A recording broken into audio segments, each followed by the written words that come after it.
సమస్యను పరిష్కరించిన రాష్ట్రాలలో మొట్టమొదటి రాష్ట్రం. ఇతర రాష్ట్రాలే కాదు, ప్రపంచంలోనే ప్రతి దేశం నిరుద్యోగ సమస్య పెరుగుతున్న సందర్భంలో 8.8% నుంచి 6.2% నిరుద్యోగ సమస్యను తగ్గించి దేశంలోనే మొదటి స్థానంలో తెలంగాణ రాష్ట్రం నిలబడ్డది.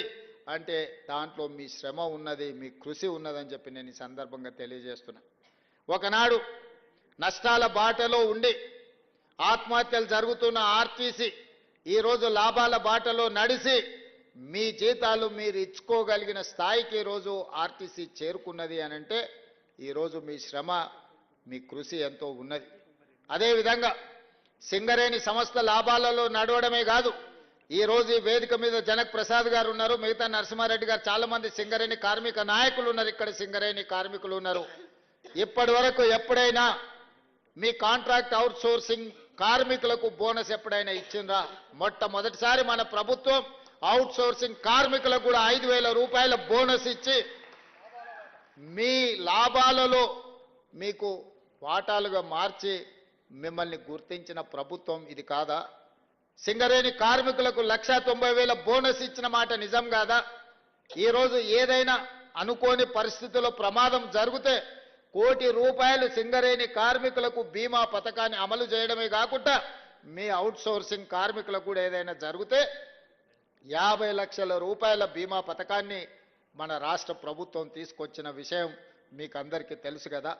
ఇదే కాదు, ఈరోజు తెలంగాణ రాష్ట్రం నుంచి పబ్లిక్ సర్వీస్ కమిషన్ పోటీ పరీక్షలకు ఎవరు ప్రిపేర్ అయినా ప్రతి పేదవాడికి సింగరేణి నుంచి ప్రిలిమినరీ ఎగ్జామ్స్ పాస్ అయితే 1,00,000 రూపాయలు, మెయిన్ ఎగ్జామ్స్ రాయడానికి వెళ్ళే వాళ్ళకు కూడా 1,00,000 రూపాయల పథకాన్ని సింగరేణి నుంచి మొదలుపెట్టి ఈసారి ఐఏఎస్లు ఐపీఎస్లల్లా అత్యధికంగా ఈ రాష్ట్రంలో నుంచి మనం ఎంపిక కావడానికి, వాళ్ళు ఢిల్లీలో శిక్షణ పొందడానికి ఈరోజు సింగరేణి సంస్థ నుంచి మనం సహాయాన్ని అందించినాం. అదేవిధంగా ఈరోజు విద్యుత్ కార్మికులు, విద్యుత్ వ్యవస్థ పూర్తిగా చిన్నాభిన్నం అయిపోయి దివాలా తీసి కుప్పగూలే పరిస్థితులు వచ్చింది. సదరన్ డిస్కామ్ కానీ, నార్థన్ డిస్కామ్ కానీ, జెన్కో కానీ, ట్రాన్స్కో కానీ ఈరోజు పూర్తిగా దెబ్బతిని 1,000 కోట్ల రూపాయల అప్పుల్లో మునిగిపోయినాయి. 10 సంవత్సరాలు ఈ సంస్థల్ని నిర్లక్ష్యం చేయడం వల్ల ఈరోజు ఆ సంస్థలు కుప్పగూలే పరిస్థితి వచ్చింది. అందుకే ఈరోజు ఒక పద్ధతి ప్రకారం సింగరేణి సంస్థల్ని లాభాల బాటలో నడిపించడమే కాదు, బొగ్గు ఉత్పత్తి పెంచి మీకు భవిష్యత్తులో కొత్త గనులను కూడా కేటాయించాలని, కొత్త గనులను తెరవాలని, నూతన ఉద్యోగ ఉపాధి అవకాశాలు కల్పించాలని ఈరోజు ప్రయత్నం చేస్తున్నాం. మీ కారుణ్య నియామకాలకు సంబంధించి గతంలో ఎన్ని నిబంధనలు ఉండేనో, ఎంత అవినీతి ఉండేనో మీకు తెలుసు. కానీ మన ప్రభుత్వం వచ్చిన తర్వాత కారుణ్య నియామకాలను సరళీకృతం చేయడమే కాకుండా దాదాపుగా 400 పైచిలకు కారుణ్య నియామకాలు సింగరేణి సంస్థలో మనం చేపట్టడం జరిగింది. అదేవిధంగా ఆర్టీసీలో కూడా కారుణ్య నియామకాలు జరగకపోతే మా మంత్రి పొన్నం ప్రభాకర్ గారు ప్రభుత్వంతో మాట్లాడి కారుణ్య నియామకాలను ఆర్టీసీలో కూడా చేపట్టడం జరిగింది. ఈ రకంగా కార్మికుల యొక్క అభ్యున్నతి కోసం, కార్మికుల యొక్క సంక్షేమం కోసం ఈ రాష్ట్ర ప్రభుత్వం ప్రయత్నం చేస్తున్నది. కార్మికుల సంక్షేమమే మా రాష్ట్ర ప్రభుత్వం యొక్క విధానం అనే విధంగా ఈరోజు ముందుకు తీసుకెళ్లడం జరుగుతుంది. మీతో ఏ సందర్భం వచ్చినా మీతో మాట్లాడుతున్నాం, మీతో కలుస్తున్నాం. కార్మికులు అంటే మా సోదరులన్న భావన ఈరోజు తెలంగాణ రాష్ట్రంలో మేము కల్పించగలిగినాం. ఇవాళ అసంఘటిత కార్మికుల గురించి ఆలోచనే చేయలేదు. ఈరోజు అసంఘటిత కార్మికులందరినీ ఒక దగ్గరికి పట్టుకొచ్చి రాష్ట్ర ప్రభుత్వం తొందరలో తీయబోయే పాలసీలో వాళ్ళందరి సూచనలు సలహాలు తీసుకున్నాం. ఈరోజు దేశానికే ఆదర్శంగా ఉండే విధంగా గిగ్ వర్కర్స్ విధానాన్ని ఈరోజు తెలంగాణ రాష్ట్ర ప్రభుత్వం తీసుకురాబోతుంది. అందరి అభిప్రాయాలు తీసుకొని ఈ మొన్న జరిగిన భారత్ సమ్మిట్లో ప్రపంచ దేశాల నుంచి వచ్చిన కార్మిక సంఘాల నాయకుల నుంచి కూడా మనం అభిప్రాయాలు తీసుకోవడం జరిగింది. ఇవన్నీ మీరు అండగా నిలబడి ఈ ప్రభుత్వాన్ని అధికారంలోకి ఈ పార్టీని తెచ్చినందుకే ఇవన్నీ సాధ్యమైంది. ఆనాడు రాహుల్ గాంధీ గారు కన్యాకుమారి నుంచి కశ్మీర్ వరకు 150 రోజులు 4,000 కిలోమీటర్ల పాదయాత్ర చేస్తూ మండు టెండల్లో, మంచు కొండల్లో మిమ్మల్ని అందరినీ కలిసి మీ ఆలోచనలు పంచుకొని ఆనాడు కార్మికులను, విద్యార్థులను, నిరుద్యోగ యువకులను రైతు కూలీల సంఘాలను కలిసి వాళ్ళు వెలుబుచ్చిన అభిప్రాయాలను రాహుల్ గాంధీ గారు సేకరించి ఈరోజు కులగణన చేపట్టాలి అని చెప్పి ఆదేశాలు ఇచ్చిండు. వారి సూచన మేరకు తెలంగాణ రాష్ట్ర ప్రభుత్వం చేపట్టిన కులగణన ఈరోజు దేశానికే ఆదర్శమైంది. తెలంగాణ రాష్ట్ర ప్రభుత్వం చేసిన చట్టం ఈరోజు కేంద్ర ప్రభుత్వం దేశంలో కూడా జనగణనలో కులగణన చేర్చి తొందరలోనే ఎవరు ఎంతమంది ఉన్నారో తేలుస్తామని చెప్పి ఈరోజు కేంద్ర ప్రభుత్వం ప్రకటించింది అని అంటే ఈరోజు మీరందరూ అండగా నిలబడి తీసుకొచ్చిన ప్రభుత్వం తీసుకుంటున్న చర్యల వల్లనే ఈరోజు పేదవాళ్లకు న్యాయం జరుగుతున్నది. అందుకే మిత్రులారా, ఈరోజు కార్మిక సంఘాల నాయకులకు నేను విజ్ఞప్తి చేస్తున్నా. 60 సంవత్సరాలు 16 మంది ముఖ్యమంత్రులు 72,000 కోట్ల రూపాయలు అప్పు చేస్తే ఒక వ్యక్తి, ఒక పార్టీ, ఒక కుటుంబం 10 సంవత్సరాలలో 7 లక్షల కోట్ల రూపాయలు అప్పు చేసింది. పోనీ 7 లక్షల కోట్ల రూపాయల అప్పుతోని ఎక్కడైనా ఏదైనా అభివృద్ధి జరిగిందా మీరు ఆలోచన చేయండి. మీ కార్మికులకు ఏదైనా మేలు జరిగిందా? చనిపోయిన కార్మికుల పట్ల మానవత్వంతో ఎప్పుడైనా ఆలోచన చేసిండ్రా? ఆర్టీసీ కార్మికులు ఆనాడు ధర్నా చేసి ఆనాడు మీరు ఉద్యమం చేస్తే 50 మంది కార్మికులను పొట్టన పెట్టుకున్నారు, కానీ మీతోని మాట్లాడలేదు. మరి మేము వచ్చిన తర్వాత ఈరోజు ఆర్టీసీని గాడిలో పెట్టి ఈరోజు లాభాల వైపు నడిపించే ప్రయత్నం చేస్తున్నాం. ఆర్టీసీ కార్మికులకు నేను విజ్ఞప్తి చేస్తున్నా, మళ్ళీ సమ్మె అని చర్చలు చేస్తున్నారు. దయచేసి ఈ సంస్థ మీది.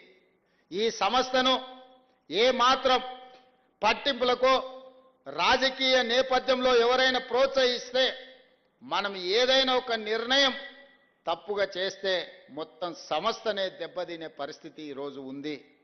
అదే కాదు, ఇవాళ మీరు ఆలోచన చేయండి, 7 లక్షల పైచిలకు కోట్ల రూపాయల అప్పులు రాష్ట్ర ప్రభుత్వం మీద ఉన్నాయి.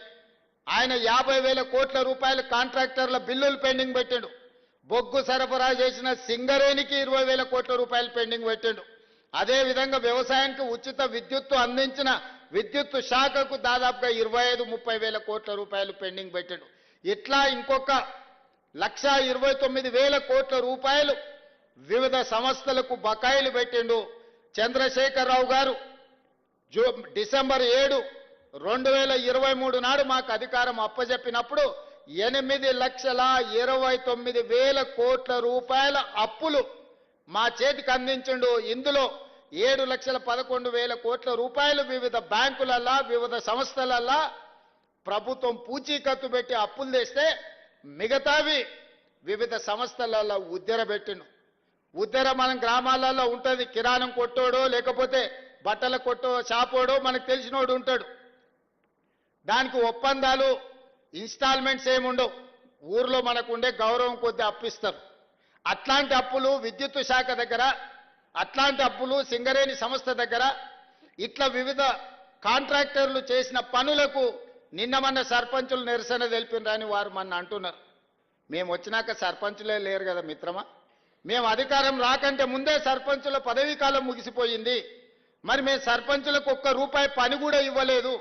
పని ఇద్దామన్న సర్పంచులే లేరు. ఇవాళ సర్పంచులకు బకాయిలు ఉన్నాయంటే ఆ ప్రభుత్వం ఆనాడు వారు పెట్టిపోయిన బకాయిలే కదా. ఇట్లాంటి బకాయిలు, కాంట్రాక్టర్ల బకాయిలు, సర్పంచుల బకాయిలు, విద్యుత్ శాఖ బకాయిలు, ఆర్టీసీ కార్మికుల బకాయిలు ఈరోజు ప్రతి సంస్థకు పుట్టిన కాడల్లా బ్యాంకులో దొరికితే బ్యాంకులో తెచ్చిండు, ఊరి మీద దొరికితే ఊరి మీద తెచ్చిండు, చేబదులు దొరికితే చేబదులు తెచ్చిండు, పక్కింటోళ్ళ దగ్గర దొరికితే పక్కింటోళ్ళ దగ్గర తెచ్చిండు.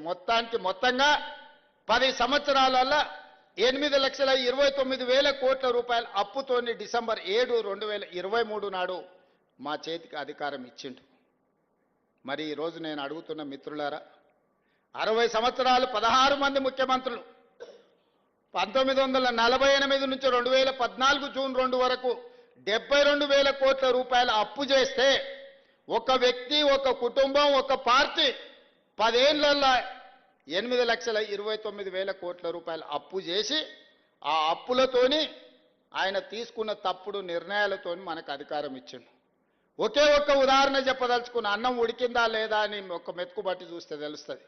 1,02,000 కోట్ల రూపాయలు కాళేశ్వరం కాంట్రాక్టర్లకు బిల్లులు ఇచ్చిండు. 3 ఏళ్ల కట్టుడు కూలుడు సరిపోయింది. ఆయన కాళేశ్వరం అన్నాడు, మా కోమటిరెడ్డి వెంకన్న అది కూలేశ్వరం అన్నాడు. ఎక్కడైనా ఈ భూమి మీద 1,02,000 కోట్ల రూపాయలు పెట్టి కట్టిన ప్రాజెక్టులు, మేడిగడ్డ, సుందిల్లా, అన్నారం అనే ప్రాజెక్టులు కుప్పగూలిపోవడం ఎక్కడన్నా చూసిండ్రా? మనం ఇల్లు కట్టుకుంటే కూడా 50 ఏళ్ళు ఉంటుంది, గుడిసేసుకుంటే కూడా 10 ఏళ్ళు ఉంటుంది. పేదోళ్ళు ఊర్లలో కట్టుకునే గుడిసె కూడా ఓ 10 ఏళ్ళు ఉంటుంది. 10 ఏళ్ళ తర్వాత తాటాకులు పోతే కొత్త వేసుకుంటాం. కానీ 1,00,000 కోట్ల రూపాయలు కట్టిన కాళేశ్వరం 3 ఏళ్లకే కుప్పగూలిపోయింది. ఇట్లా 8 లక్షల కోట్ల రూపాయలు ఎక్కడికి పోయినవో ఆనమాళ్ళు దొరకకుండా పోయినాయి. ఈ పరిస్థితుల్లో కష్టపడి రూపాయి జమ చేసి ఇవాళ ప్రతి నెల నేను 15 నెలల ప్రభుత్వాన్ని నడిపిన దాంట్లో 1,58,000 కోట్ల రూపాయలు అప్పు చేస్తే 1,52,000 కోట్ల రూపాయలు ఆయన చేసిన అప్పులకు అసలుకు మిత్తికి కట్టాల్సి వచ్చింది. అంటే ప్రతి నెల సరాసరి నేను 10,000 కోట్ల రూపాయల అప్పు చేసి ఆయన చేసిన అప్పులకు మిత్తికి నేను కట్టాల్సి వస్తుంది. ఒక్క రూపాయి కూడా ఈ కార్మికుల కోసమో, ఈ విద్యార్థుల కోసమో, ఈ నిరుద్యోగ యువకుల కోసమో, ఈ రాష్ట్రంలో ఉన్న రైతుల కోసమో తెచ్చిన అప్పుల నుంచి ఒక్క రూపాయి కూడా ఖర్చు పెట్టలేని పరిస్థితి ఉన్నది. 60 నెలలు నాకు అధికారాన్ని అప్పచెప్పితే నెలకు 10,000 కోట్ల రూపాయల చొప్పున 6 లక్షల కోట్ల రూపాయలు ఆయన గారు చేసిన అప్పులకు, తప్పులకు ఈరోజు నేను పాయమాలు కట్టాల్సి వస్తుంది. ఆయన అంటుండు రేవంత్ రెడ్డి వస్తేనే అప్పులు చేసిండు, రేవంత్ రెడ్డి వస్తేనే అప్పులు చేసిండు. ఆయన 1,52,000 కోట్లే అప్పు చేసిండని చెప్పిండు. కాదు, 1,58,000 కోట్ల రూపాయలు అప్పు చేసిండు మీ ముఖ్యమంత్రి. కానీ ఆ 1,52,000 కోట్ల 58,000 కోట్ల రూపాయలలో 1,52,000 కోట్ల రూపాయలు 15 నెలల ఆయన చేసిన అప్పులకు అసలు మిత్తి నేను కట్టాల్సి వచ్చింది. ఇంకెట్లా నడపాలనో రాష్ట్ర ప్రభుత్వం.